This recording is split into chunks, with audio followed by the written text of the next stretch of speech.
പതാകയിൽ വീശിയ കുളിർക്കാറ്റേ, തീനാവുകളാൽ പറന്നിറങ്ങിയ ധീരോദാത്തതയേ, വരണേ തിരുസഭയിൽ ഇനിയും തീവിതറാ പുതിയൊരു അഭിഷേകം തരണേ പ്രേക്ഷിതരിൽ. ആദിയുഷസ്സിൻ വിജയ പതാകയിൽ വീശിയ കുളിർക്കാറ്റേ, തീനാവുകളാൽ പറന്നിറങ്ങിയ ധീരോദാത്തതയേ, വരണേ തിരുസഭയിൽ ഇനിയും തീവിതറാ പുതിയൊരു അഭിഷേകം തരണേ പ്രേക്ഷിതരിൽ. ഏകരക്ഷകനാമേശുവിനെ സധീരം പ്രഘോഷിപ്പാൻ പാവനറൂഹാ നീയരുളണമേ വീണ്ടും പെന്തക്കുസ്താ. അത്ഭുതങ്ങൾ അടയാളങ്ങൾ ഇന്നും സാക്ഷ്യം നൽകാൻ ദൈവപിതാവേ നീ പകരണമേ വീണ്ടും പെന്തക്കുസ്താ, വീണ്ടും പെന്തക്കുസ്താ. വീണ്ടും പെന്തക്കുസ്ത. നമ്മുടെ കർത്താവും ദൈവവുമായ ഈശോ മിശിഹായുടെ പരിശുദ്ധ നാമത്തിന് എന്നും എപ്പോഴും എല്ലായിടങ്ങളിലും സ്തുതിയും ബഹുമാനവും പുകഴ്ചയും ഉണ്ടായിരിക്കട്ടെ. ഈശോ മിശിഹായിക്ക് സ്തുതിയായിരിക്കട്ടെ. പെന്തക്കുസ്ത തിരുനാളിന് ഒരുക്കമായുള്ള നമ്മുടെ ഈ ധ്യാനത്തിൻ്റെ 4ാം ദിവസത്തിലേക്ക് നമ്മൾ പ്രവേശിക്കുകയാണ്. ഒരുപാട് സങ്കടങ്ങളുടെ നടുവിൽ, കോവിഡ് ഭീതിയിൽ, പെയ്തിറങ്ങുന്ന മഴയുടെ ഭയത്തിൽ ഒക്കെയാണ് നമ്മൾ ധ്യാനം ആരംഭിച്ചതെങ്കിലും പതുക്കെ തെളിഞ്ഞു വരുന്ന മാനം, ആകാശം നമുക്കൊരു ആശ്വാസമാണ്. കർത്താവിന് നന്ദി പറഞ്ഞ് നമുക്ക് ഈ ശുശ്രൂഷയിലേക്ക് പ്രവേശിക്കാം. ഒപ്പം ഒരുപാട് പേരുടെ പ്രാർത്ഥനകളെ സമർപ്പിക്കാം. ഞാൻ ഇന്നും ആവർത്തിക്കുന്നു, ചെയ്യേണ്ട കാര്യങ്ങൾ ഈ ധ്യാനത്തിൽ പങ്കെടുക്കുമ്പോൾ നമ്മുടെ ഭാഗത്തുനിന്നുണ്ടാകേണ്ട ഒരുക്കത്തിൻ്റെയും സമർപ്പണത്തിൻ്റെയും അടയാളമായിട്ട് ചെയ്യേണ്ട കാര്യങ്ങൾ പരിശുദ്ധാത്മാവിനുള്ള പ്രാർത്ഥന, മനസ്താപ പ്രകരണം, ഒപ്പം ജപമാല, അനുദിനമുള്ള പരിശുദ്ധ കുർബാന അർപ്പണം. ഈ കാര്യങ്ങളിലൊക്കെ നിങ്ങൾക്ക് ശ്രദ്ധയുണ്ടാകണമേ എന്ന് സ്നേഹത്തോടെ ഓർമ്മിപ്പിക്കുകയാണ്. നിങ്ങൾ അശ്രദ്ധ കൊണ്ട് മറന്നു പോകരുതില്ലെന്നോർത്താണ് ഞാൻ വീണ്ടും വീണ്ടും ഇത് എല്ലാ ദിവസവും ഓർമ്മിപ്പിക്കുന്നതെന്ന് വിചാരിച്ചാൽ മതി. നമ്മൾ ഇന്ന് ചിന്തിക്കാൻ പോകുന്ന വിഷയം, നമ്മൾ 2 പേര് തമ്മിൽ സംസാരിക്കുമ്പോൾ, കുറച്ചു കാലം കൂടി കാണുമ്പോൾ, ഒരു കുശലം പറയുമ്പോൾ നമ്മൾ ചോദിക്കാറുള്ള ചോദ്യങ്ങൾ എന്തൊക്കെയാണ്? സുഖമാണോ? അതല്ലേ തുടങ്ങുന്നത് അല്ലേ? How are you? സുഖമാണോ? നന്നായിട്ടിരിക്കുന്നോ? എല്ലാം സേഫ് ആണല്ലോ അല്ലേ? ഇപ്പോൾ പുതിയതായിട്ട് അങ്ങനെ ചോദിക്കണം. സേഫ് ആണല്ലോ അല്ലേ? കുഴപ്പമൊന്നുമില്ലല്ലോ? പരിക്കൊന്നുമില്ല, രോഗമൊന്നുമില്ല, അപകടമൊന്നും ഇല്ലല്ലോ? ഇതുപോലെ ചോദിക്കുന്ന മറ്റൊരു ചോദ്യമാണ്. ഇതിനൊക്കെ നമുക്ക് കുഴപ്പമില്ല, സുഖമാണോ? കുഴപ്പമില്ല ഒക്കെ പറയാം. ഈ ചോദ്യം ഒരു പൊള്ളുന്ന ചോദ്യമാണ്. ചോദ്യം എന്നറിയാവോ? ചിലരങ്ങനെ ചോദിക്കുന്നവർ ഞാൻ കണ്ടിട്ടുണ്ട്. ചോദ്യം, സന്തോഷമാണോ? Are you happy? സന്തോഷമാണോ? ഇതാണ് ചോദ്യം. നമ്മൾ ഇന്ന് ധ്യാനിക്കാൻ പോകുന്ന ചോദ്യം അതാണ്. നമ്മളൊക്കെ അത്യാവശ്യം വെൽ ടു ഡു ആണ്. വലിയ പരിക്കില്ലാതെ, കുഴപ്പങ്ങളില്ലാതെ നമ്മളൊക്കെ മുന്നോട്ട് പോകുന്നില്ലേ? അത്യാവശ്യ സൗകര്യങ്ങളൊക്കെ ഇല്ലേ? ഉണ്ട്. ദൈവം സഹായിച്ചെല്ലാം നന്നായിട്ട് പോകുന്നുണ്ട്, അല്ലെങ്കിൽ മെച്ചപ്പെട്ടു വരുന്നുണ്ട്, മെച്ചപ്പെട്ടു വരും, ഒക്കെ ശരിയാണ്. പക്ഷെ ഒരു ചോദ്യം ചോദിച്ചുകൊണ്ടിരിക്കണം എപ്പോഴും, ആം ഐ റിയലി ഹാപ്പി? ഞാൻ ശരിക്കും സന്തോഷവാനാണോ? സന്തോഷവതിയാണോ? ആനന്ദമുണ്ടോ? ജോയ്, ആനന്ദമുണ്ടോ? ഇതാണ് ഇന്നത്തെ ചിന്ത. എന്താ കാര്യം എന്ന് വെച്ചാൽ, പരിശുദ്ധാത്മാവിൻ്റെ ഫലമാണ് ആനന്ദം. ബൈബിൾ എടുക്കണം. ഇന്ന് കുറേ ബൈബിൾ പറയും. കുറേ ബൈബിൾ എന്ന് വെച്ചാൽ നമുക്ക് പരിമിതമായ സമയമല്ലേ ഉള്ളൂ. ഒരുപാട് നമ്മളിപ്പം വാർഷിക ധ്യാനമൊക്കെ ഇടവകളിൽ നടത്തുന്ന പോലെ ദൈർഘ്യമേറിയ ടോക്കിൻ്റെ സമയമില്ല. അതുകൊണ്ട് ഒരുപാടിട്ട് പരത്തത്തില്ല. നമ്മൾ പെട്ടെന്നത് ഞാൻ പറയുമ്പോൾ നിങ്ങളതൊന്ന് വേഗം തപ്പിയെടുക്കാൻ പറ്റും നോക്ക്, അല്ലെങ്കിൽ ഒരു പേപ്പറിൽ കുറിച്ചിട്, അടിവരയിട്ട് വെക്ക്, പിന്നെ ഒന്നുകൂടെ ഒക്കെ എടുത്ത് വായിക്കണം. ഈ ധ്യാനം ഈ 9 ദിവസം ഞാൻ അങ്ങനെ വലിയ കനഗംഭീരമായ വിഷയങ്ങളൊന്നും സംസാരിക്കാൻ ഉദ്ദേശിക്കുന്നില്ല. നമുക്ക് ലളിതമായിട്ട് കൊച്ചു കൊച്ചു കാര്യങ്ങൾ ചിന്തിച്ചും മനസ്സിലാക്കിയും അതിനെ തുടർന്ന് വരുന്ന ദിവ്യകാരുണ്യ ആരാധനയിൽ പ്രാർത്ഥനയാക്കിയുമൊക്കെ നമുക്ക് എളിമപ്പെട്ട് മുന്നോട്ട് പോകാം. അപ്പോൾ ഗലാത്യ ലേഖനം 5-ാം അധ്യായത്തിൻ്റെ 12-ാം വാക്യം 22-ാം വാക്യം, ഗലാത്യ 5:22, ഇത് എപ്പോഴും മനസ്സിലുണ്ടായിരിക്കണം. ഗലാത്യ 5:22. എന്താ ഇതിൻ്റെ പ്രത്യേകത? ഇവിടെയാണ് പരിശുദ്ധാത്മാവിൻ്റെ ഫലങ്ങളെക്കുറിച്ച് പറയുന്നത്. പരിശുദ്ധാത്മാവിൻ്റെ ഫലങ്ങൾ 9 എണ്ണം ഇവിടെ പറയുന്നുണ്ട്. ഇങ്ങനെയാണത്: എന്നാൽ ആത്മാവിൻ്റെ ഫലങ്ങൾ സ്നേഹം, ആനന്ദം, സമാധാനം, ക്ഷമ, ദയ, നന്മ, വിശ്വസ്തത, സൗമ്യത, ആത്മസംയമനം ഇവയാണ്. അപ്പം നമ്മൾ ഇന്ന് ചിന്തിക്കുന്നത് പരിശുദ്ധാത്മാവിൻ്റെ ഫലങ്ങളിൽ രണ്ടാമതെന്ന് റാങ്കിങ് ഒന്നും ആയിരിക്കില്ല, രണ്ടാമത് കിടക്കുന്ന സമാധാനം കഴിഞ്ഞിട്ട് ഉടനെ വരുന്ന ആനന്ദം, ജോയ്, ബ്ലിസ്. അതൊരു പ്രത്യേക അനുഭവമാണ്. ആനന്ദമുണ്ടായിരിക്കുക. ആനന്ദം എൻ്റെ ഈശോയിൽ എന്നൊക്കെ നമ്മൾ പാടുന്നില്ലേ? സന്തോഷം, ആനന്ദം. ഇപ്പോൾ ലൂക്കായുടെ സുവിശേഷം 1-ാം അധ്യായം 28-ാം വാക്യം, ലൂക്ക 1:28. അവിടെ എന്താ ഉള്ളത്? അവിടെ മാലാഖ മറിയത്തെ അഭിവാദനം ചെയ്യുന്ന രംഗമാണിത്.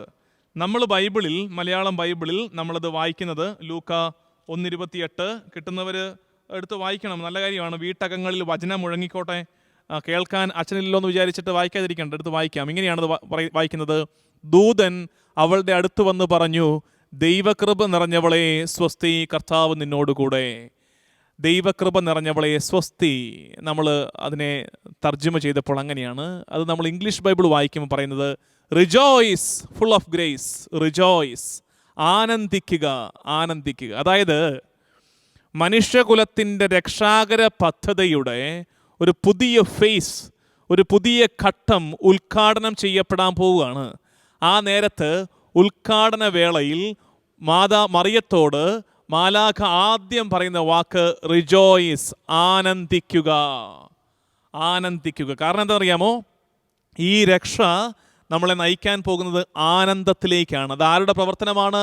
അത് പരിശുദ്ധാത്മാവിൻ്റെ പ്രവർത്തനമാണ്. ആനന്ദിക്കുക എന്ന് പറഞ്ഞിട്ട് പിന്നാലെ പറയുന്നത് പരിശുദ്ധാത്മാവ് വരും. പരിശുദ്ധാത്മാവ് വരുമ്പോൾ കിട്ടുന്നതാണ് എന്ത്? ആനന്ദം, സന്തോഷം എന്ന് പറയുമ്പോഴേക്കും ഒരല്പം നിലവാരം താഴുന്നത് പോലെ നമുക്ക് തോന്നും. പക്ഷെ നമുക്കത് അങ്ങനെ മനസ്സിലാക്കാനുള്ള എളുപ്പത്തിന് വേണ്ടിയിട്ട് ആ വാക്കുകൾ ഞാനിങ്ങനെ മാറി ഉപയോഗിക്കുന്നു. കുറച്ചുകൂടെ ഒരു മെച്ചപ്പെട്ട വാക്ക് ആനന്ദമാണ്. പക്ഷേ നമ്മൾ പരിശുദ്ധാത്മാവ് നമ്മൾക്ക് സന്തോഷം നൽകുന്നു, ആനന്ദം നൽകുന്നു. ഇത് പ്രവചനങ്ങളുടെ പൂർത്തീകരണമാണ്. ഇത് പ്രവാചകന്മാർ പണ്ടേ പറഞ്ഞതാണ്, ആനന്ദിക്കാൻ റെഡിയായിക്കൊള്ളുക. പരിശുദ്ധാത്മാവ് വരും, രക്ഷകൻ പിറക്കും. അതിൻ്റെ തുടർച്ചയായിട്ട് സംഭവിക്കാൻ പോകുന്നത് ആനന്ദം കിട്ടും. നിങ്ങൾക്ക് സക്കറിയ പ്രവാചകന്റെ പുസ്തകം 9-ാം അധ്യായം 9-ാം വാക്യം, സക്കറിയ 9:9, അവിടെ നമ്മൾ വായിക്കുന്നുണ്ട് ഈ ആനന്ദം. ഞാൻ ഇതെല്ലാം വായിക്കാൻ പോകുന്നില്ല, സമയക്കുറവുകൊണ്ട്. സക്കറിയ 9:9, സഫാനിയ 3:14, പിന്നെ ഏശയ്യ 54:1, ജോയലിൻ്റെ പുസ്തകം 2-ാം അധ്യായം 21-ാം വാക്യം തൊട്ടിവിടൊക്കെ പറയുന്നത് ആനന്ദിക്കുക. സിയോൻ പുത്രി, നീ ആനന്ദിക്കുക. ഈ കാര്യമാണ്, ആനന്ദിക്കാൻ ഒരുങ്ങുക. സന്തോഷം വരാൻ പോകുന്നു. പരിശുദ്ധാത്മാവ് വന്നപ്പോൾ മറിയത്തിന് സന്തോഷം ലഭിക്കുന്നു. മറിയത്തിൽ മാത്രമല്ല കേട്ടോ ഈ സന്തോഷം. തുടർന്ന് ഇത് ആരിലേക്ക് എത്തുന്നുണ്ട്? ലൂക്ക 1:44 എടുക്കാം. ലൂക്ക 1:44, അവിടെ നമ്മൾ വായിക്കുന്ന ഭാഗം എന്താണ്? എലിസബത്തിൻ്റെ വീട്ടിലേക്ക് മറിയം ഓടിച്ചെന്ന് കയറുന്നു. അവിടെ കുഞ്ഞ് കുതിച്ചു ചാടുന്നു. അതിനെക്കുറിച്ച് എലിസബത്ത് പറയുന്ന കാര്യമാണ് ലൂക്ക 1:44. ഇങ്ങനെയാണത് പറയുന്നത്: ഇതാ നിന്റെ അഭിവാദന സ്വരം എൻ്റെ ചെവികളിൽ പതിച്ചപ്പോൾ ശിശു എൻ്റെ ഉദരത്തിൽ സന്തോഷത്താൽ കുതിച്ചു ചാടി. ആത്മാവിൻ്റെ സാന്നിധ്യം അനുഭവിച്ചപ്പോൾ ഉള്ളിൽ യോഹന്നാൻ സന്തോഷത്തോടെ കുതിച്ചു ചാടുകയാണ്. ഇനിയുമുണ്ട് തുടർന്ന്. പിന്നെ നമ്മൾ ആ 1-ാം അധ്യായം വായിച്ചു പോകുമ്പോഴേക്കും മറിയത്തിൻ്റെ സ്തോത്രഗീതം എന്താണ്? എൻ്റെ ആത്മാവ് കർത്താവിനെ മഹത്വപ്പെടുത്തുന്നു, എൻ്റെ ചിത്തം എൻ്റെ രക്ഷകനായ ദൈവത്തിൽ ആനന്ദിക്കുന്നു. റിജോയ്സിങ്, സന്തോഷം കണ്ടെത്തുകയാണ് ഞാൻ ദൈവത്തിൽ. പിന്നെയും ശെമയോനെ കുറിച്ച് പറയുന്നില്ലേ, ദേവാലയത്തിൽ രക്ഷകനെ കാത്തിരുന്ന ശെമയോൻ 2-ാം അധ്യായത്തിൻ്റെ 26-ാം വാക്യം തൊട്ട് പിന്നെ അങ്ങോട്ട് താഴോട്ട് നമ്മൾ ശെമയോനെയും അന്നയെയും കാണുന്നുണ്ട്. അവിടെ അവരും പറയുന്നത് ഇതേ കാര്യം തന്നെയാണ്. രണ്ടുപേരിലും ഈ സന്തോഷത്തിൻ്റെ എക്സ്പ്രഷനാണ്. ഞാൻ രക്ഷ കണ്ടിരിക്കുന്നു, ഇനി ഈ ദാസനെ സമാധാനത്തിൽ വിട്ടയച്ചാലും. ആനന്ദം എക്സ്പ്രസ് ചെയ്യുകയാണ് ശിമയോനും അന്നായും. അപ്പോൾ ഞാൻ പറഞ്ഞു വന്ന കാര്യം എന്താണ്? ഇടയ്ക്കൊന്നൊരു ബ്രേക്ക്. നമ്മൾ പറഞ്ഞു തുടങ്ങിയത് ആനന്ദം ഒരു ഇമ്പോർട്ടൻ്റ് ഫാക്ടറാണ് ജീവിതത്തിൽ. സന്തോഷമുണ്ടായിരിക്കുക എന്നുള്ളത് പ്രധാനപ്പെട്ടതാണ്. ശരിക്കുമുള്ള ആനന്ദം എവിടെ നിന്ന് കിട്ടുന്നു? അത് പരിശുദ്ധാത്മാവിൻ്റെ ഫലമാണ്. അത് നമ്മൾ എവിടെ കാണുന്നു? ലൂക്ക 1:28 സ്വർഗം മറിയത്തെ അഡ്രസ്സ് ചെയ്തപ്പോൾ ആദ്യം പറഞ്ഞ കാര്യം നീ ആനന്ദിക്ക്. അത് പെട്ടെന്ന് വന്നൊരു വാക്കല്ല, മറിച്ച് അത് പ്രവചനങ്ങളുടെ പൂർത്തീകരണമാണ്. എങ്ങനെ ആനന്ദിക്ക്? പരിശുദ്ധാത്മാവ് വരുമ്പോൾ നിനക്ക് ആനന്ദമുണ്ടാകും. ആ നിമിഷം തൊട്ട് മറിയം ആനന്ദത്തിലാണ്. മറിയം ആനന്ദത്തിലാണ്. ഒരു സാധാരണ പെൺകുട്ടിക്ക് ആനന്ദിക്കാൻ തക്കവിധം ഒന്നും അവളിൽ നമ്മൾ കാണില്ല. ടെൻഷൻ പിടിച്ചൊരു ജീവിതം. പാതി വഴിയിൽ ഭർത്താവ് ഇല്ലാതാകുന്നു, ഒറ്റയായി പോകുന്നു, വിധവയായി പോകുന്നു, വൈധവ്യം നേരത്തെ തേടിയെത്തുന്നു അവളെ. മകൻ്റെ മരണം കൺമുമ്പിൽ കാണേണ്ടി വരുന്നു, മകൻ്റെ മൃതദേഹം മടിയിൽ കിടത്തേണ്ടി വരുന്ന ഒരു അമ്മയുടെ വിലാപം. ഇതൊക്കെ അവളിൽ ഉണ്ട്, അവളുടെ ജീവിതത്തിൽ സംഭവിച്ചതാണ്. അതൊക്കെ ഉള്ളപ്പോഴും അവളൊരു ആനന്ദാനുഭവത്തിലാണ്. ആ ആനന്ദം അവളിൽ നിന്നൊരിക്കലും കൈമോശം വന്നിട്ടില്ല. അത് പരിശുദ്ധാത്മാവ് കൊടുക്കുന്നതാണ്. ആനന്ദം പിന്നെ ആർക്ക് കിട്ടി? എലിസബത്തിനും സ്നാപക യോഹന്നാന് ഉദരത്തിൽ വെച്ചേ കിട്ടി. സ്നാപക യോഹന്നാൻ്റെ കാര്യത്തിൽ എന്തുമാത്രം എവിഡൻ്റ് ആണെന്നറിയാമോ? എത്രമാത്രം പ്രകടമായിട്ട് നമുക്ക് കാണാൻ പറ്റും. കാരണം ഞാൻ പറഞ്ഞതുപോലെ സാധാരണ ഒരു ഭൗതിക സ്കെയിൽ വെച്ച് അളന്ന് നോക്കിയാൽ ആനന്ദിക്കാനുള്ള എന്തുണ്ട്? ഒരു കൊള്ളാവുന്ന വീടുണ്ടോ സ്നാപക യോഹന്നാന്? കൊള്ളാവുന്ന വസ്ത്രമുണ്ടോ? കൊള്ളാവുന്ന ഭക്ഷണം വല്ലതുമാണോ കഴിച്ചത്? മനുഷ്യർ കഴിക്കുന്നതിലാണോ കഴിച്ചത്? ഇതൊന്നുമില്ലാത്തപ്പോഴും അവൻ ആനന്ദിക്കുകയാണ്. അവൻ ആനന്ദ നൃത്തം ചവിട്ടുകയാണ്. അത് ഹേറോദോസിൻ്റെ കൽപ്പന പ്രകാരം അവൻ്റെ ശിരസ് ശരീരത്തിൽ നിന്ന് വേർപെടുത്തി തളുകയിലെടുത്ത് വെച്ചപ്പോൾ പോലും അവൻ്റെ ചുണ്ടിൽ നിന്നും ആ പുഞ്ചിരി മാഞ്ഞിട്ടുണ്ടാവുകയില്ല. കാരണം അവൻ നിത്യമായൊരു ആനന്ദത്തെ അമ്മയുടെ ഉദരത്തിൽ വെച്ചേ അനുഭവിച്ചവനാണ്. അവൻ്റെ സന്തോഷത്തെ ഒരു വാൾത്തലയ്ക്കും കവർന്നെടുക്കാൻ കഴിയില്ല എന്നതാണ് സത്യം. പിന്നെ ശിമയോനും അന്നയും സന്തോഷിക്കുന്നു. ഈശോ തൻ്റെ ശിഷ്യന്മാരോട് പറയുന്നൊരു സുന്ദരമായ വാക്യമുണ്ട്. യോഹന്നാൻ 15:11, 17:13 എടുക്കണേ, ബൈബിൾ എടുക്കണേ. ഇതൊക്കെ നമ്മൾ പഠിക്കുന്നത് നല്ലതല്ലേ. 15:11 ഇങ്ങനെയാണ്. നമ്മൾ സന്തോഷത്തെക്കുറിച്ചല്ലേ പറഞ്ഞുകൊണ്ടിരുന്നത്, ആനന്ദത്തെക്കുറിച്ച്. ഈശോ പറയുകയാണ് യോഹന്നാൻ 15:11, ഇത് ഞാൻ നിങ്ങളോട് പറഞ്ഞത് എൻ്റെ സന്തോഷം നിങ്ങളിൽ കുടികൊള്ളാനും നിങ്ങളുടെ സന്തോഷം പൂർണ്ണമാകാനുമാണ്. അപ്പോൾ ഈശോയുടെ ആഗ്രഹം എന്താണ്? എൻ്റെ പൊന്നു മക്കളെ, എൻ്റെ ഉള്ളിൽ ഒരു സന്തോഷമുണ്ട്. ആ സന്തോഷമാണ് എത്ര ആട്ടും തുപ്പും കിട്ടിയാലും, എത്ര ചാട്ടവാറടി കിട്ടിയാലും, മുൾക്കിരീടം കിട്ടിയാലും, സ്ലീവാമരം എൻ്റെ തോളത്തെടുത്ത് വെച്ചാലും, ഞാൻ ആർത്തലച്ച് പലവരു ഈ കാൽവരി മലയിൽ വീണാലും, എൻ്റെ കൈകളിലേക്ക് ഇരുമ്പാണി അവർ അടിച്ചു കയറ്റിയാലും ഞാൻ തളരാതിരിക്കുന്നതിൻ്റെ കാരണം എൻ്റെ ഉള്ളിൽ ഒരു സന്തോഷമുണ്ട്. എൻ്റെ ഉള്ളിലൊരു സന്തോഷമുണ്ട്. അത് ആത്മനിറവിൻ്റെ സന്തോഷമാണ്, പരിശുദ്ധാത്മാവിൻ്റെ സന്തോഷമാണ്. ഈ സന്തോഷം നിങ്ങളിലേക്ക് എത്തണം. ഇതാണ് എൻ്റെ ആഗ്രഹം. ഇതാണ് ഈശോ പറയുന്നത്. ഇത് തന്നെ നമുക്ക് യോഹന്നാന്റെ സുവിശേഷം 17-ാം അധ്യായം 13-ാം വാക്യത്തിൽ കാണാൻ പറ്റും. നമുക്കറിയാം യോഹന്നാന്റെ സുവിശേഷം 17-ാം അധ്യായം ഈശോയുടെ പുരോഹിത പ്രാർത്ഥനയാണ്. ഈശോ അവൻ്റെ അപ്പായോട് പ്രാർത്ഥിക്കുകയാണ് തൻ്റെ പ്രിയപ്പെട്ടവർക്ക് വേണ്ടി. ആ പ്രാർത്ഥനയുടെ വിഷയം എന്താണെന്നറിയാമോ? 17:13, ഇതെല്ലാം ലോകത്തിൽ വെച്ച് ഞാൻ സംസാരിക്കുന്നത് എൻ്റെ സന്തോഷം അതിൻ്റെ പൂർണ്ണതയിൽ അവർക്കുണ്ടാകാനാണ്. എൻ്റെ അപ്പാ, എൻ്റെ പിതാവേ, എൻ്റെ സന്തോഷം അതിൻ്റെ പൂർണ്ണതയിൽ എൻ്റെ കുഞ്ഞുങ്ങൾക്കും ഉണ്ടാകണം. ശിഷ്യഗണത്തിന്, എൻ്റെ സഭയ്ക്ക് ആ സന്തോഷം ഉണ്ടാകണം. പരിശുദ്ധാത്മ ദാനമായ സന്തോഷം ഉണ്ടാകാൻ ഈശോ ആഗ്രഹിച്ചു. ഈ ആഗ്രഹം നിവർത്തിതമായോ? ഈ ആഗ്രഹം പൂർത്തിയായോ? എന്തു പറയുന്നു? ശിഷ്യന്മാരിലേക്ക് ആ സന്തോഷം എത്തിയോ? ഈശോയിലുണ്ടായിരുന്ന ആ സന്തോഷം എത്തി. അത് ലൂക്കായുടെ സുവിശേഷം 24-ാം അധ്യായത്തിൻ്റെ അവസാന വാക്യങ്ങൾ എടുത്തോ. ലൂക്ക 24 അവസാന വാക്യങ്ങൾ നമ്മൾ കഴിഞ്ഞ ദിവസങ്ങളിൽ ധ്യാനിച്ചതാണ്. സ്വർഗാരോഹണത്തിൻ്റെ രംഗം ഈശോ ബഥാനിയ വരെ അവരെ കൂട്ടിക്കൊണ്ടുപോയി, കൈകൾ ഉയർത്തി അവരെ അനുഗ്രഹിച്ചു കൊണ്ടിരിക്കുമ്പോൾ അവൻ സ്വർഗത്തിലേക്ക് എടുക്കപ്പെട്ടു. അതിന് തൊട്ട് മുമ്പ് അവൻ പറഞ്ഞായിരുന്നു, നിങ്ങൾ പരിശുദ്ധാത്മാവിനെ സ്വീകരിക്കുവിൻ. അതിനെ നമ്മൾ എങ്ങോട്ട് കണക്ട് ചെയ്തു? യോഹന്നാൻ 20:22 കണക്ട് ചെയ്തായിരുന്നു. അതായത് നിങ്ങൾ ആത്മാവിനെ സ്വീകരിക്കുവിനെന്ന് പറഞ്ഞ് അവൻ അവരുടെ നേരെ ഊതി എന്ന് പറഞ്ഞായിരുന്നു. അപ്പോൾ പരിശുദ്ധാത്മാവ് സ്വീകരണം നടന്നു. എന്നിട്ടാണ് കൈകൾ ഉയർത്തി ആശീർവദിച്ചു, അവൻ സ്വർഗത്തിലേക്ക് പോയി. അപ്പോൾ ശിഷ്യന്മാരിൽ ഇപ്പോൾ പരിശുദ്ധാത്മാവ് എത്തിയിട്ടുണ്ട്. പരിശുദ്ധാത്മാവ് എത്തിക്കഴിയുമ്പോൾ അവരുടെ നെക്സ്റ്റ് റിയാക്ഷൻ, അടുത്തത് എന്താ സംഭവിക്കുന്നത് അറിയാമോ? അടുത്തത് സംഭവിക്കുന്നത് നമ്മൾ വായിക്കുന്നത് 52 വാക്യമാണ്. ലൂക്ക 24:52. അവർ അവനെ ആരാധിച്ചു, അത്യന്തം ആനന്ദത്തോടെ ജെറുസലേമിലേക്ക് പോയി. കണ്ടോ, പരിശുദ്ധാത്മാവ് വന്ന ക്ഷണത്തിൽ എന്തിലേക്ക് പ്രവേശിക്കുകയാണ്? ഒരു ആനന്ദാനുഭവത്തിലേക്ക് പ്രവേശിക്കുകയാണ്. ആത്മാവ് വരുമ്പോൾ ഈ ആനന്ദം ലഭിക്കും. ഇനി അപ്പസ്തോല പ്രവർത്തനം ഉടനീളം ഉണ്ടല്ലോ, ഈ ആനന്ദത്തിൻ്റെ എക്സ്റ്റൻഷനാണ്. അപ്പസ്തോല പ്രവർത്തനം 2-ാം അധ്യായത്തിൻ്റെ 46-47 വാക്യങ്ങൾ എടുത്തോ. അപ്പസ്തോല പ്രവർത്തനം 2:46-47 വാക്യങ്ങളിൽ നമ്മൾ വായിക്കുന്നത്, അവർ ഏകമനസ്സോടെ താല്പര്യപൂർവ്വം അനുദിനം ദേവാലയത്തിൽ ഒന്നിച്ചുകൂടുകയും ഭവനം തോറും അപ്പം മുറിക്കുകയും ഹൃദയ ലാളിത്യത്തോടും ആഹ്ലാദത്തോടും കൂടെ സന്തോഷം സഭയുടെ ഭാഗമാണെന്ന്, സഭയുടെ സ്വഭാവമാണെന്ന്, ആനന്ദം. നമ്മൾ മുഖം മാടിയിരിക്കേണ്ടവരല്ല, നമ്മൾ വിലപിച്ചുകൊണ്ടിരിക്കേണ്ടവരല്ല, നമ്മുടെ സ്വഭാവത്തിൻ്റെ ഭാഗമാണ് ആനന്ദം. ആത്മാവിലുള്ള ആനന്ദം അനുഭവിക്കുവാൻ നമുക്ക് പറ്റണം. അതല്ലേ റോമ 14:17 നമ്മൾ വായിക്കുന്നില്ലേ? റോമ ലേഖനത്തിൻ്റെ 14:17 എന്താണ് സ്വർഗരാജ്യം? നീതിയും സമാധാനവും പരിശുദ്ധാത്മാവിലുള്ള ആനന്ദവുമാണ്. പരിശുദ്ധാത്മാവിലുള്ള ആനന്ദമാണ് സ്വർഗരാജ്യം. അപ്പം നമ്മൾ സഭ എന്താണ്? സഭ സ്വർഗരാജ്യത്തിൻ്റെ ഭൂമിയിലെ വേർഷനാകണ്ടേ? അപ്പോൾ ആനന്ദം, ഇപ്പോൾ ആദിമസഭയിൽ കണ്ടതുപോലെ ആനന്ദം നമ്മുടെ സ്വഭാവമാണ്. ഇത് കുറച്ചുകൂടെ കൃത്യമായിട്ട് എഴുതിയിട്ടിട്ടുണ്ട്. അപ്പസ്തോല പ്രവർത്തനം 13:52. അപ്പസ്തോല പ്രവർത്തനം 13-ാം അധ്യായത്തിൻ്റെ 52-ാം വാക്യം ഇങ്ങനെയാണ്: ശിഷ്യന്മാർ ആനന്ദത്താലും പരിശുദ്ധാത്മാവിനാലും നിറഞ്ഞവരായി.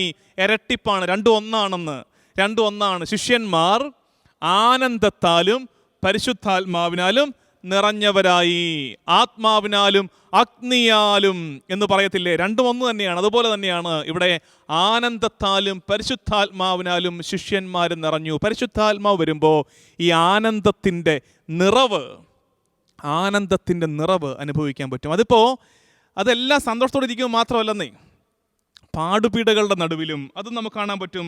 അപ്പസ്തോല പ്രവർത്തനം 5-ാം അധ്യായത്തിൻ്റെ 41-42 വാക്യങ്ങൾ എങ്ങനെ അറിയാമോ? അപ്പസ്തോല പ്രവർത്തനം 5-ാം അധ്യായം 41-ാം വാക്യം ഇങ്ങനെയാണ്: അവരാകട്ടെ യേശുവിൻ്റെ നാമത്തെ പ്രതി അപമാനം സഹിക്കാൻ യോഗ്യത ലഭിച്ചതിൽ സന്തോഷിച്ചുകൊണ്ട് സംഘത്തിൻ്റെ മുമ്പിൽ നിന്ന് പോയി.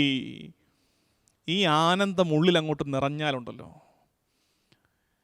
പിന്നെ ആർക്കും അത് എടുത്തു മാറ്റാൻ പറ്റില്ല. ആര് അംഗീകരിച്ചില്ലെങ്കിലും നമുക്ക് സന്തോഷമായിരിക്കും. ആര് നമ്മളെക്കുറിച്ച് നല്ലത് പറഞ്ഞില്ലെങ്കിലും നമ്മൾ സന്തോഷിക്കും.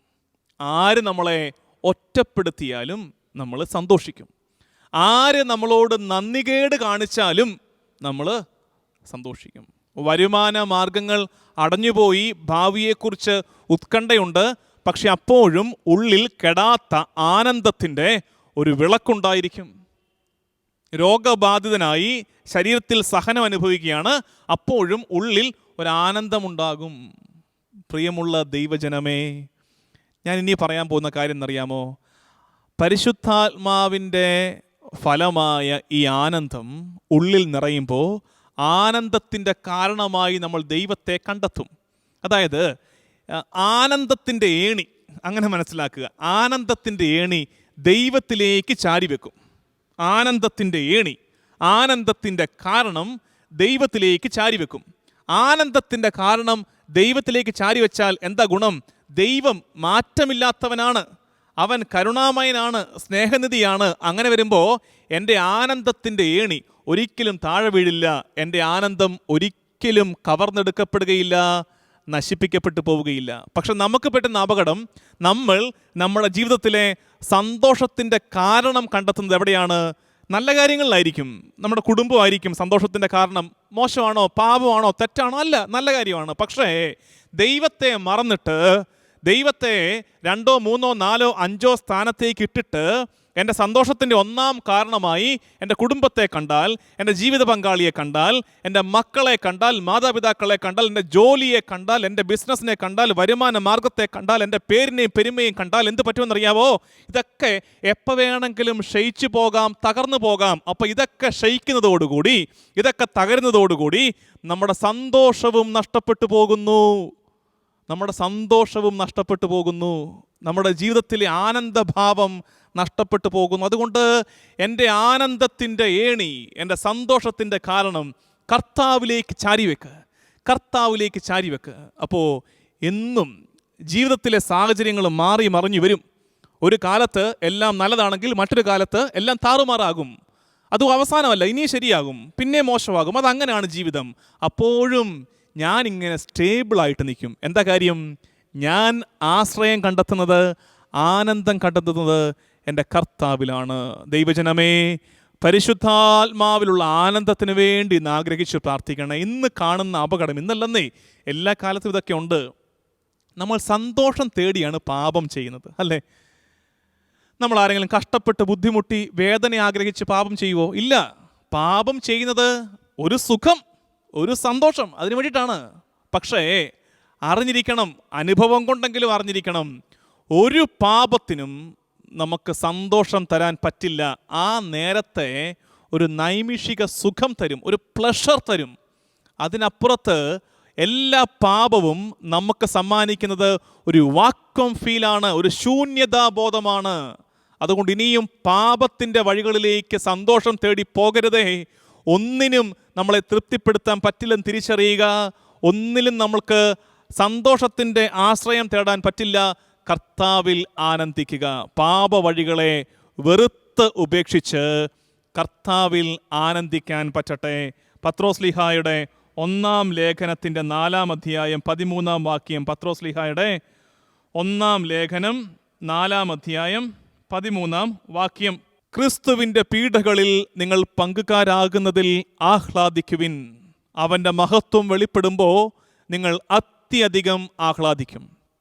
ഇന്നത്തെ സഹനങ്ങളെയൊക്കെ ഈശോയുടെ കുരിശോട് ചേർത്ത് വെച്ച് ആഹ്ലാദിക്കുക, കർത്താവിൽ സന്തോഷിക്കുക. അങ്ങനെ വരുമ്പോൾ ഉണ്ടല്ലോ, ഇനി കർത്താവിൻ്റെ മഹത്വം വെളിപ്പെടുന്ന കാലത്ത് നമ്മുടെ സന്തോഷം ഇരട്ടിയാകും. നമ്മൾ അത്യധികം സന്തോഷിക്കും. അതുകൊണ്ട് നമ്മൾ ആനന്ദിച്ച് ജീവിക്കണം, സന്തോഷിച്ച് ജീവിക്കണം. അതിന് കർത്താവിൽ ആശ്രയം വയ്ക്കുക, പരിശുദ്ധാത്മാവിനോട് പ്രാർത്ഥിക്കുക. ആത്മാവേ, നിന്റെ ഫലമായ ആനന്ദം എന്നിൽ നിറയ്ക്കണമേ എന്ന്. ഈ ദിവ്യകാരുണ്യ ആരാധനയിൽ പ്രത്യേകമായിട്ട് ഒന്നിലും തൃപ്തി കണ്ടെത്താൻ കഴിയാതെ പോകുന്നവരെ, ഒന്നിലും സന്തോഷം അനുഭവിക്കാൻ കഴിയാതെ പോകുന്നവരെ, എല്ലാം ഉണ്ടെന്ന് കരുതുമ്പോഴും ജീവിതത്തിൻ്റെ അർത്ഥമറിയാൻ, തിരിച്ചറിയാൻ കഴിയാതെ പോകുന്നവരെ, ദൈവത്തെ മനസ്സിലാക്കാൻ, തിരിച്ചറിയാൻ, അവൻ്റെ സ്നേഹം അനുഭവിക്കാൻ കഴിയാതെ പോകുന്നവരെ ഒക്കെ ഈ ദിവ്യകാരുണ്യ ആരാധനയിൽ സമർപ്പിച്ചുകൊണ്ട് വലിയ ഭക്തിയോടെ, ആശ്രയബോധത്തോടെ നമുക്ക് ആത്മാവിനെ വിളിച്ച് പ്രാർത്ഥിക്കാം. ദൈവനാമത്തിന് മഹത്വമുണ്ടാകട്ടെ. ആമേൻ.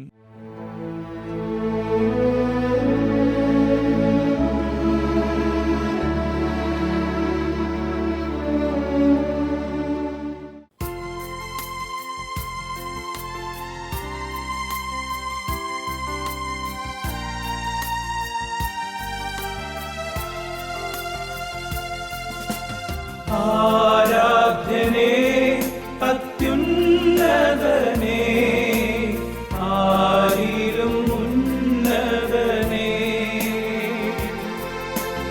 ആരാധ്യനേ, അത്യുന്നതനേ, ആരിലും ഉന്നതനേ. വാഴ്ത്തുന്നു, പുകഴ്ത്തിടുന്നു പരിശുദ്ധനായവനേ.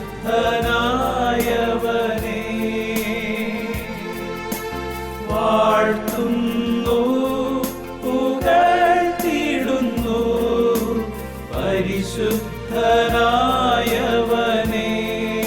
ഈശോയെ നിനക്ക് ആരാധന. ആരാധന ആരാധന ആരാധന യേശുവേ ആരാധന ആരാധന ആരാധന യേശുവേ. കർത്താവേ മഹോന്നതനേ നിനക്ക് ആരാധന. കർത്താവേ നീ സഭ സ്ഥാപിച്ച നിന്റെ ശിഷ്യന്മാരുടെ മേൽ പരിശുദ്ധാത്മാവിനെ വർഷിച്ച പെന്തക്കുസ്ത തിരുനാളിന് ഞങ്ങൾ പ്രാർത്ഥനയോടുകൂടി ഒരുങ്ങുമ്പോൾ ഞങ്ങളുടെ ഈ ശുശ്രൂഷയെ സമർപ്പിച്ച് പ്രാർത്ഥിക്കുന്നു. കർത്താവേ ഇന്ന് ഈ ഒരുക്കത്തിൻ്റെ 4-ാം നാൾ ദിവ്യകാരുണ്യ സന്നിധിയിൽ ഞങ്ങളുടെ ആരാധന നിനക്ക് സമർപ്പിക്കുന്നു. ഈശോയെ ഇന്ന് തിരുമുമ്പാകെ ഞങ്ങൾക്കുള്ളതെല്ലാം സമർപ്പിച്ച് പ്രാർത്ഥിക്കുന്നു. നീ തന്ന ദാനങ്ങളെയെല്ലാം ഒരു വേള ഞങ്ങളുടേതെന്ന് പലപ്പോഴും തെറ്റിദ്ധരിക്കാറുള്ള, എന്നാൽ എല്ലാം നിന്റെ സമ്മാനമെന്ന് ഞങ്ങൾ തിരിച്ചറിയേണ്ട ഈ ഭൂമിയിലുള്ള ഞങ്ങളുടെ എല്ലാ പ്രിയപ്പെട്ടവരെയും എല്ലാ പ്രിയപ്പെട്ടതിനെയും കർത്താവേ തിരുസന്നിധിയിൽ സമർപ്പിക്കുന്നു. ദൈവജനമേ, ഇപ്പോൾ ഈ ദിവ്യകാരുണ്യ ആരാധനയിൽ നമ്മൾ ഒറ്റയ്ക്കാണ് പങ്കെടുക്കുന്നതെങ്കിൽ നമ്മുടെ പ്രിയപ്പെട്ടവരെയൊക്കെ സമർപ്പിച്ച് പ്രാർത്ഥിക്കണേ. പലവിധ കാരണങ്ങളാൽ ഈ ആരാധനയിൽ പങ്കെടുക്കാൻ കഴിയാതെ പോകുന്ന നമ്മുടെ ജീവിത പങ്കാളി, നമ്മുടെ മാതാപിതാക്കൾ, നമ്മുടെ മക്കൾ, നമ്മുടെ കൂടപ്പിറപ്പുകൾ, നമ്മുടെ പ്രിയപ്പെട്ട പലരും, ഒപ്പം നമ്മുടെ വീട്, നമ്മുടെ സ്വത്തുവകകൾ, നമ്മുടെ ജോലി, നമ്മുടെ പഠനം, ഇതൊക്കെ സമർപ്പിക്കാം. കർത്താവ് തന്നവയൊക്കെ ഇതാ ഇങ്ങനെ കർത്താവിൻ്റെ സന്നിധിയിലേക്ക് തിരുമുമ്പിലേക്ക് എടുത്തു വെച്ചിട്ട് നമുക്ക് പ്രാർത്ഥനയുടെ കരങ്ങൾ ഉയർത്താം. കർത്താവേ,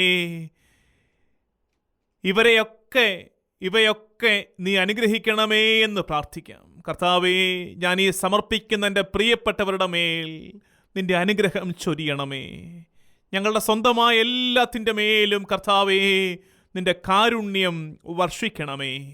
നിന്റെ സംരക്ഷണത്തിൽ ഇവയെ നീ കാത്തുകൊള്ളണമേ എന്ന് നമുക്ക് പ്രാർത്ഥിക്കാം. ദൈവജനമേ, പരിശുദ്ധാത്മാവ് വന്നു നിറയുമ്പോൾ ഇവയൊക്കെ രൂപാന്തരപ്പെടും, ഇവയൊക്കെ അഭിഷേകം ചെയ്യപ്പെടും. നമ്മൾ പ്രാർത്ഥിക്കേണ്ടത്, എൻ്റെ കർത്താവേ, വിശുദ്ധ കുർബാനയിൽ അപ്പത്തിൻ്റെയും വീഞ്ഞിൻ്റെയും മേൽ പരിശുദ്ധാത്മാവിൻ്റെ അഭിഷേകം വന്നിറങ്ങുമ്പോൾ കർത്താവേ, നിന്റെ ശരീരവും രക്തവുമായി അവ മാറ്റപ്പെടുന്നത് പോലെ നിസാരനും ബലഹീനനുമായ എൻ്റെ മേൽ, എൻ്റെ പ്രിയപ്പെട്ടവരുടെ മേൽ റൂഹാദ കുദിശ വന്നിറങ്ങുമ്പോൾ അവയൊക്കെ വിശുദ്ധീകരിക്കപ്പെടട്ടെ, മാറ്റപ്പെടട്ടെ, ഒരു പുതു ചൈതന്യം സ്വീകരിക്കട്ടെ എന്ന് തിരുസന്നിധിയിൽ നമുക്ക് പ്രാർത്ഥിക്കണം. ഇരുകരങ്ങളും ഉയർത്തി ദൈവസന്നിധിയിൽ നമുക്ക് സ്തുതി മഹത്വങ്ങൾ കരയേറ്റാം. ഒരുമിച്ച് സ്തുതിച്ചു പ്രാർത്ഥിക്കാം. എളിമയോടെ നമ്മെ തന്നെ തിരുമുമ്പാകെ ചെറുതാക്കി എളിമപ്പെടുകയാണ് സ്തുതിച്ചു പ്രാർത്ഥിക്കുമ്പോൾ, ചെറുതാവുകയാണ് സ്തുതിച്ചു പ്രാർത്ഥിക്കുമ്പോൾ. കരങ്ങൾ ഉയർത്തിപ്പിടിക്കുമ്പോൾ എൻ്റെ അഹംഭാവങ്ങളെ ഞാൻ തച്ചു തകർക്കുകയാണ്. എളിമപ്പെട്ട് നമുക്ക് പ്രാർത്ഥിക്കാം. ഈശോയെ, നീ മാത്രം മഹോന്നതൻ, നീ മാത്രം ശക്തൻ. എൻ്റെ കർത്താവേ, ആരാധനേ, നിനക്ക് സ്തോത്രം, നിനക്ക് ആരാധന. Hallelujah, hallelujah, hallelujah. ഈശോയെ നന്ദി, ആരാധന, ആരാധന, ആരാധന, ആരാധന, ആരാധന.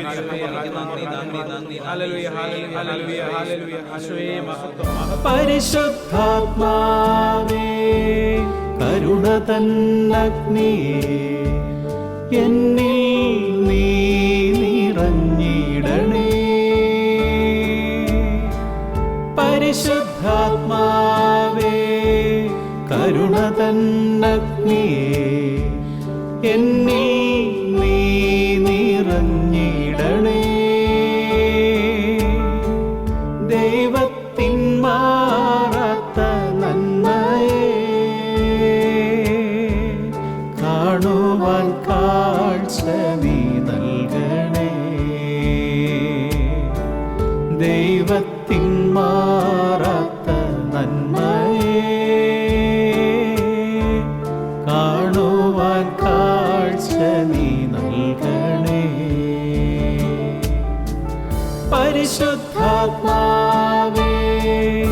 കരുണ തന്നഗ്നിയേ എന്നിൽ നീ നിറഞ്ഞിടണേ.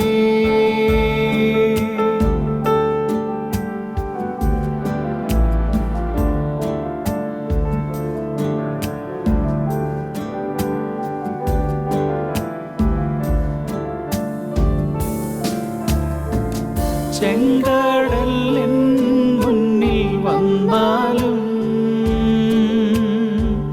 ദൈവത്തിൻ വചനമേ എന്നാശ്രയം. ചെങ്കടൽ എൻ മുന്നിൽ വന്നാലും ദൈവത്തിൻ വചനമേ എന്നാശ്രയം. പരിശുദ്ധാത്മാവേ കരുണ തന്നഗ്നിയേ എന്നിൽ നീ നിറഞ്ഞിടണേ. പരിശുദ്ധാത്മാവേ കരുണ തന്നഗ്നിയേ എന്നിൽ നീ നിറഞ്ഞിടണേ.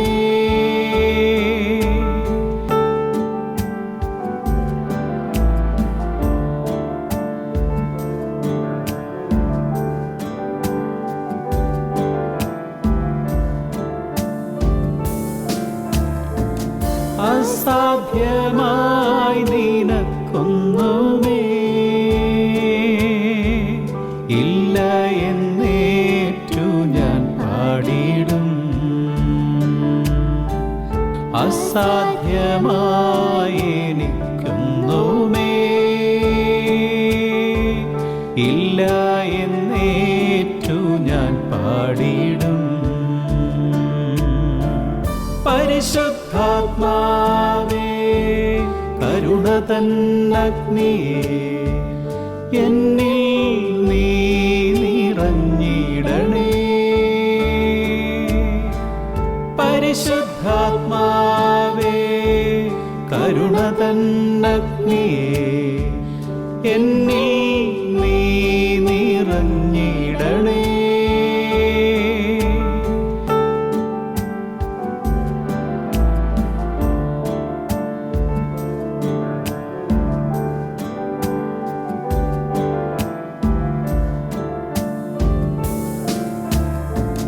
ജീവിതത്തിൽ ഇരുൾ വന്നാലും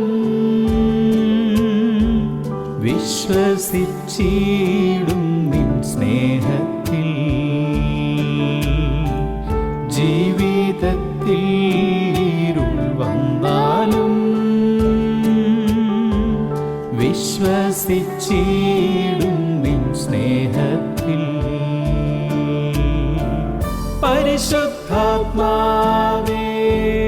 കരുണ തന്നഗ്നിയേ എന്നിൽ നീ നിറഞ്ഞിടണേ. പരിശുദ്ധാത്മാവേ കരുണ തന്നഗ്നിയേ എന്നിൽ നീ നിറഞ്ഞിടണേ. പരിശുദ്ധാത്മാവേ കരുണ തന്നഗ്നിയേ എന്നിൽ നീ നിറഞ്ഞിടണേ. പരിശുദ്ധാത്മാവേ കരുണ തന്നഗ്നിയേ എന്നിൽ നീ നിറഞ്ഞിടണേ. ഈശോയെ, ഇന്ന് തിരുവചനത്തിലൂടെ ഞങ്ങൾ കേട്ടു മനസ്സിലാക്കിയ കാര്യങ്ങൾ ഞങ്ങൾ പ്രാർത്ഥനയാക്കുന്നു. കർത്താവേ, ഞങ്ങൾ ഇന്ന് ധ്യാനിച്ചത് പരിശുദ്ധാത്മാവിൻ്റെ ഫലമായ ആനന്ദത്തെക്കുറിച്ചാണ്. പരിശുദ്ധാത്മാവ് വരുമ്പോൾ ആനന്ദം നമുക്ക് സമ്മാനിക്കുന്നുവെന്ന് ഞങ്ങൾ തിരിച്ചറിയുകയായിരുന്നു.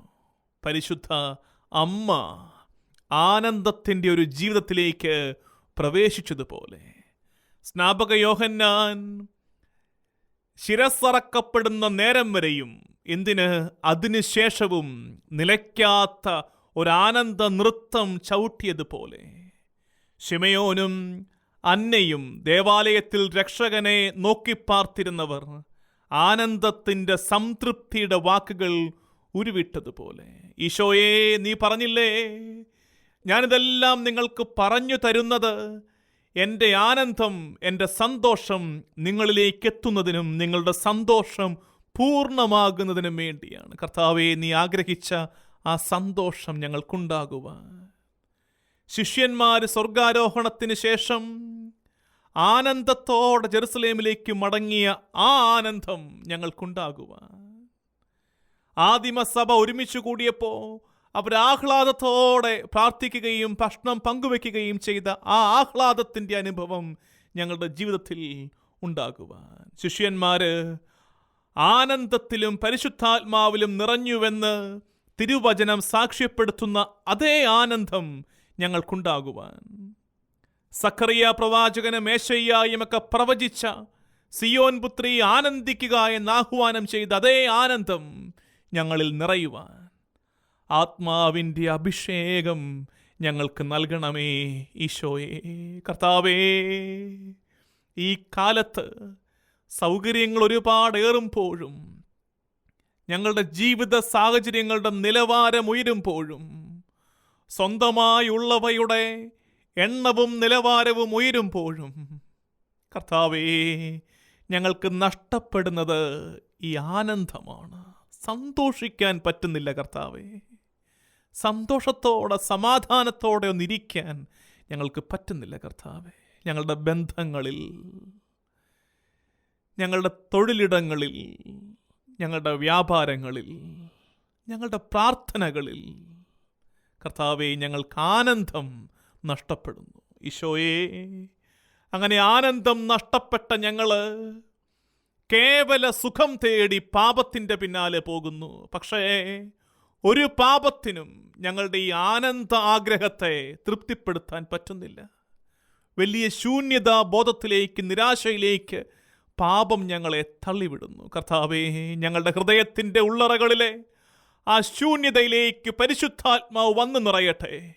പരിശുദ്ധാത്മാവിൻ്റെ ഫലമായ ആനന്ദം വന്നു നിറയട്ടെ. പീഡകളിലും സഹനങ്ങളിലും രോഗങ്ങളിലും ഞെരുക്കങ്ങളിലും കർത്താവേ, അവയൊക്കെ നിന്റെ കുരിശോട് ചേർത്ത് വെച്ച് ആനന്ദിക്കുവാൻ ഞങ്ങളെ പഠിപ്പിക്കണമേ. പത്രോസ്ലീഹ പറയുന്നത് പോലെ ഇന്ന് ക്ലേശങ്ങളുടെ കാലത്ത് കുരിശോട് ചേർത്ത് ആഹ്ലാദിക്കുന്നവർ അവൻ്റെ മഹത്വത്തിൽ അവനോടൊപ്പം അതിയായി ആഹ്ലാദിക്കും. കർത്താവേ, നിന്റെ മഹത്വത്തിൽ ഞങ്ങൾക്ക് ലഭിക്കാൻ പോകുന്ന വലിയ ആഹ്ലാദത്തെ, ആനന്ദത്തെ ആഗ്രഹിച്ചും നോക്കിപ്പാർത്തിരുന്നും ജീവിക്കുവാൻ ഞങ്ങളെ പഠിപ്പിക്കണമേ. ഈശോയെ, വലിയ നിരാശയിലായി പോയിരിക്കുന്ന ഞങ്ങളുടെ പ്രിയപ്പെട്ടവരെ സമർപ്പിക്കുന്നു. ഡിപ്രഷനിലേക്ക് വീണുപോയ ഒരുപാട് പേരുണ്ട് കർത്താവേ.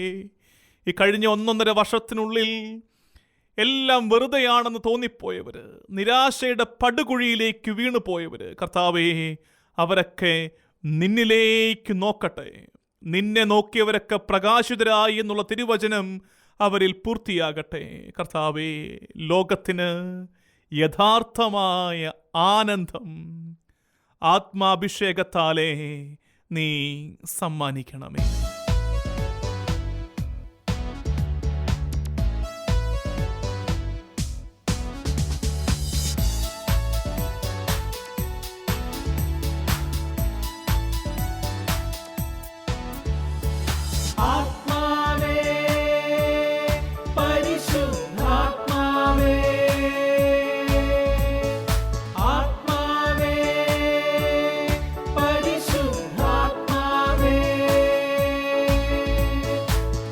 മേഘം തുറന്നിറങ്ങി വരൂ, വെൺപ്രാവാ പറന്നിറങ്ങി വരൂ.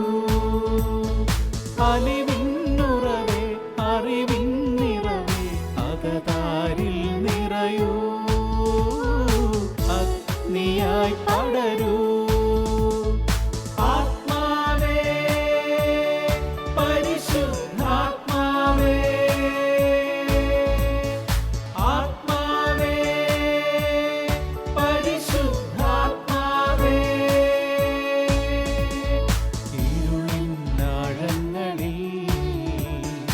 ഉണരൂ പ്രകാശമാ.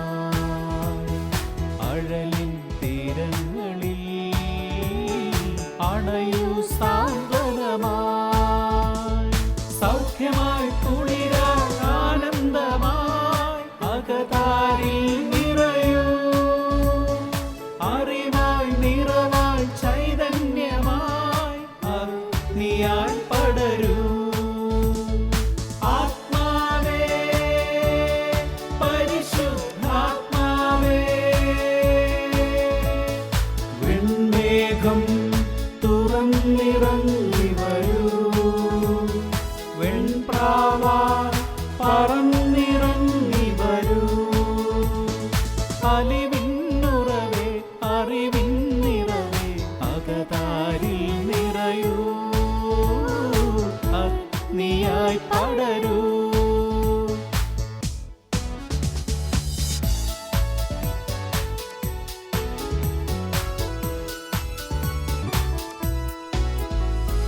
തളരും മനസ്സുകളെ തഴുകും പ്രത്യാശയാ, കരിയും കനവുകളെ ഉൽകും പുതുമഴയായി, സൗഖ്യമായി കുളിരായി ആനന്ദമായി അകതാരിൽ നിറയൂ, അറിവായി നിറവായി ചൈതന്യമായി അഗ്നിയായി പടരൂ.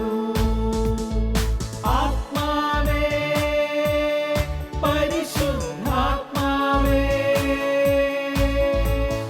വെൺമേഘം തുറന്നിറങ്ങി വരൂ, വെൺപ്രാവായി പറന്നിറങ്ങി വരൂ, അലിവിന്നുറവേ അറിവിൻ നിറവേ അകതാരിൽ നിറയൂ, അഗ്നിയായി പടരൂ. ആത്മാവേ പരിശുദ്ധാത്മാവേ, ആത്മാവേ പരിശുദ്ധാത്മാവേ, ആത്മാവേ പരിശുദ്ധാത്മാവേ, ആത്മാവേ പരിശുദ്ധാത്മാവേ. പെന്തക്കുസ്ത ഒരുക്ക ദിനങ്ങളിൽ 4-ാം ദിവസത്തെ പ്രാർത്ഥന ദിവ്യകാരുണ്യ സന്നിധിയിൽ നമുക്ക് സമർപ്പിക്കാം. പരിശുദ്ധാത്മാവേ വരണമേ, അങ്ങേ വിശ്വസ്തതയുടെയും സ്നേഹത്തിന്റെയും അഗ്നിയാൽ ഞങ്ങളെ ജ്വലിപ്പിക്കണമേ. അങ്ങയുടെ സാന്നിധ്യത്താൽ ഭൂമിയുടെ മുഖം നവീകരിക്കണമേ. പിതാവേ, അങ്ങയുടെ വിശ്വസ്തരുടെ ഹൃദയങ്ങളെ അവിടുത്തെ ആത്മാവിന്റെ വെളിച്ചത്താൽ നയിക്കുമല്ലോ. അങ്ങേ ആത്മാവിനെ ഞങ്ങൾക്കും തരണമേ. അങ്ങേ ദിവ്യ പ്രചോദനത്താൽ സത്യത്തെ തിരിച്ചറിയുവാനും നല്ലത് രുചിച്ചറിയുവാനും എപ്പോഴും അങ്ങേ സാന്ത്വനത്തിന്റെ പരിമളം അനുഭവിക്കുവാനും ഞങ്ങൾക്കിടയാകട്ടെ. ഞങ്ങളുടെ കർത്താവായ ഈശോ മിശിഹാ വഴി ഈ പ്രാർത്ഥന ഞങ്ങൾ അങ്ങേക്ക് സമർപ്പിക്കുന്നു. ഞങ്ങളുടെ സൃഷ്ടാവും പിതാവും സംരക്ഷകനുമായ ദൈവമേ, ഞങ്ങൾ അങ്ങയെ സ്തുതിക്കുന്നു. അവിടുത്തെ സ്നേഹം ഞങ്ങൾക്ക് വെളിപ്പെടുത്താനായി മനുഷ്യാവതാരം ചെയ്ത ഈശോയെ അങ്ങയെ ഞങ്ങൾ ആരാധിക്കുന്നു. ഞങ്ങളുടെ രക്ഷകനും നാഥനുമാണ് ഈശോ എന്ന തിരിച്ചറിവ് ഞങ്ങൾക്ക് നൽകുന്ന പരിശുദ്ധാത്മാവേ, ഞങ്ങൾ അങ്ങേക്കു നന്ദി പറയുന്നു.